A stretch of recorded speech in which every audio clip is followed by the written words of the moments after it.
I haven't handled it that well, to be honest, lad. It hasn't been easy, you know what I mean? Especially after my last performance was quite lacklustre, you know what I mean? My last performance was not my best at all. It's like social media is brilliant. It helps get my profile out there, it helps other people see what you're doing in your day-to-day life and stuff like that, but it's also very negative, the amount of people what just make fake accounts and comment very horrible, nasty stuff, you know what I mean? The fact that I get to get in the cage with such a legend of our sport, especially the lightweight division, a future Hall of Famer, it gives me goosebumps. Paddy, great to see you, looking healthy, looking forward to another big fight. Before we talk about yourself, I think we need to just go back a couple of days on what could be a monumental, historic night for UK MMA. Tom Aspinall becoming interim heavyweight champion. What did you make of that performance? He looked absolutely unbelievable, lad.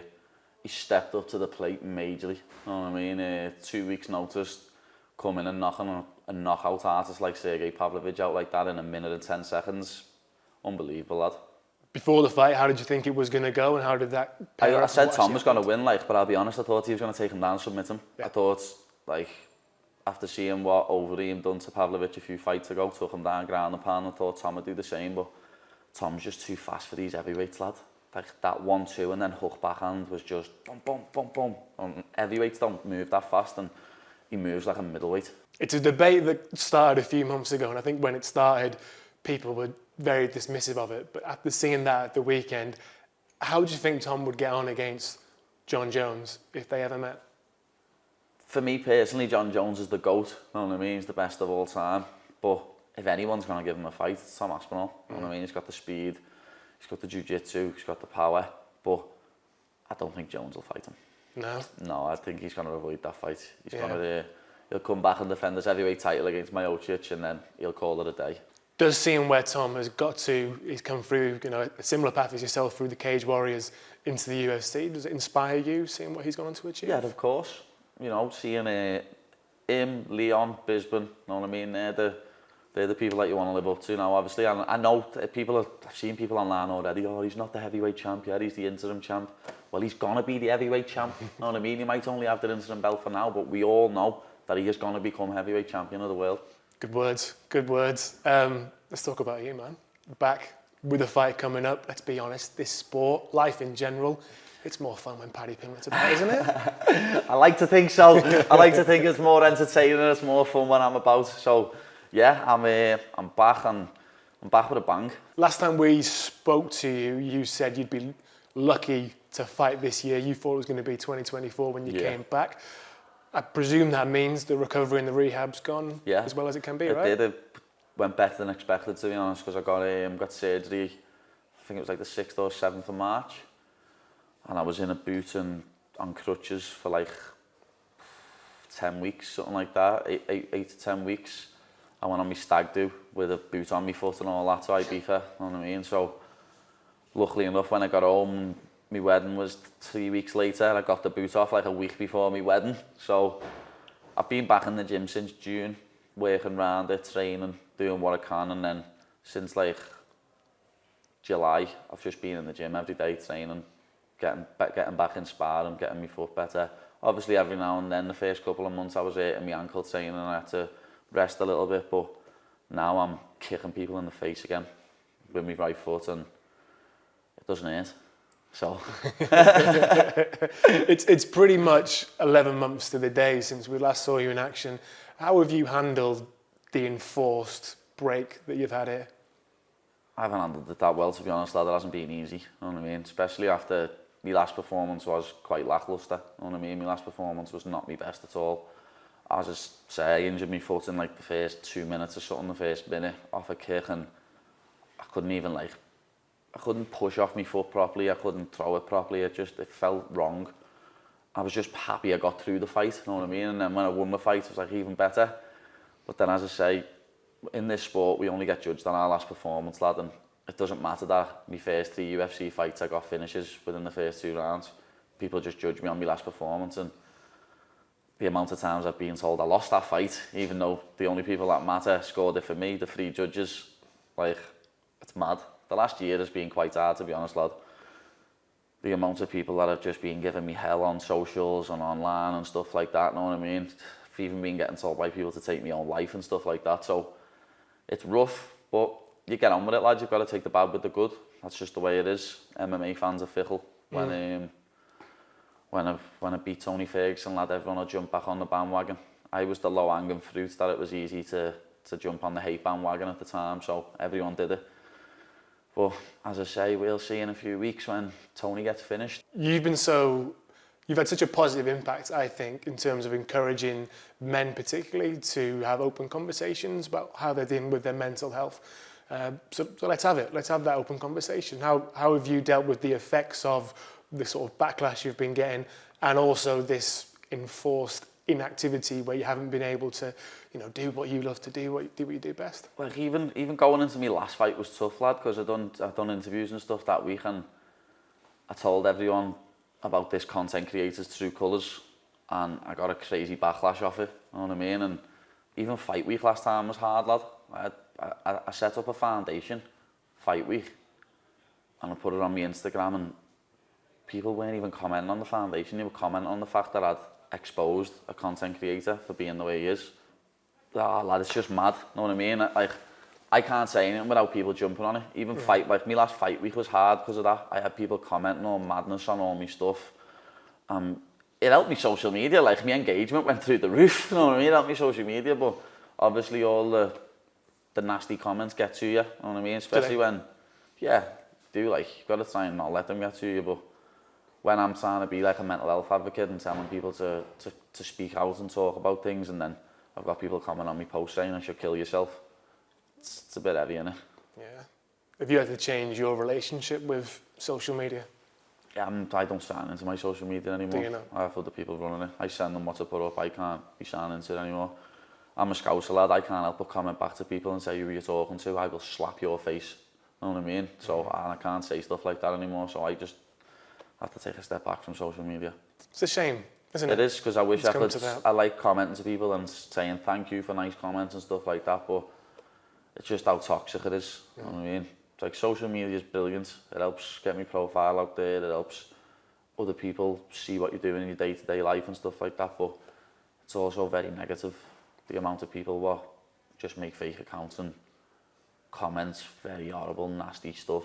You know what I mean? Tony Ferguson, what a fight, what a name.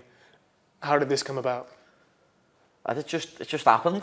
The funniest thing was, loads of people, I can remember a couple of months ago, people were sending a fight card round, like a UFC 296 fight card, and it had like McGregor versus Chandler, Sean O'Malley versus, who was it, someone on it, and I had other fighters, and I had me versus Tony Ferguson, and lad, the amount of people that sent me that about 3-4 months ago saying, you're fighting Tony Ferguson, and I'm like, nah lad, nah, I'm not. And then literally, like 5 weeks ago, the manager got on me saying, being offered the fight there, Tony Ferguson. I was like, yeah, sound, let's do it. I've always said that I'll never turn a fight down, and this fight is a lose-lose situation for me. You know what I mean? And it's the fact that I'm getting in there with a legend that's unbelievable for me. I grew up watching Tony Ferguson, lad. You know what I mean? Seeing him beat people up before the Reebok deal or anything with all sponsors on his shorts. I've been watching Tony Ferguson for years, so the fact that I get to get in the cage with such a legend of our sport, especially the lightweight division, a future Hall of Famer, it gives me goosebumps, you know what I mean? But this is a lose-lose for me. Why do you say that? Because when I win, people are going to be like, oh, he was on a 6-fight losing streak anyway, he's finished anyway. And I don't think it's going to happen, but even if it did lose, people are like, oh, he's just been beat by a finished Tony Ferguson. You know what I mean? When Tony Ferguson is Tony Ferguson. Yeah. Like even in all his fights that he's lost recently, he dropped Gagey, nearly finished Gagey. He dropped Bobby Green in the first round. He dropped Chandler, nearly finished Chandler. You know what I mean? So no matter what, when you fight Tony Ferguson, you've got to be ready, and I'm going to be. If you could pinpoint a moment when Tony Ferguson was the best, Tony Ferguson, 100% Tony Ferguson, when would that be? What kind of fight comes to mind there? When he was beating like your Anthony Pettis's and that, and Kevin Lee, when he was just absolutely mashing people's faces up. Cerrone, when he absolutely mashed Cerrone's face up, you know what I mean? Obviously I want that version of Tony to get in the cage with me. I want to have all cuts and bruises all over my face. I want to have fights like my little mate Luke Riley on Cage Warriors. You know what I mean? I want to have a 15-minute war with him. If that's Tony Ferguson 100%, where are we now, do you think? Recent performances of Tony Ferguson, what do you think he's got? I don't know. I just hope he comes in at 100%. You know what I mean? I don't know if he's gone, though, after doing a week with David Goggins. Let's talk about Goggins. I'm so glad you brought that up. I've never seen a UFC fighter do something like that so close to fight. If you haven't seen it, it looks like he's been on like a treadmill, cross trainer, assault bike. 19 hours straight. Killing himself. What do you make of that? I think it's crazy. I think it's quite stupid. But, you know, if Tony thinks that that's what's going to help him, then hats off to you, mate. You know what I mean? But I just think he's going to be overtrained to death, and his body's going to be... He's already 39 years of age, you know what I mean? His body's going to be falling apart. We're only, 4.5 weeks out from the fight now, 5 weeks, and he's just done a hell week.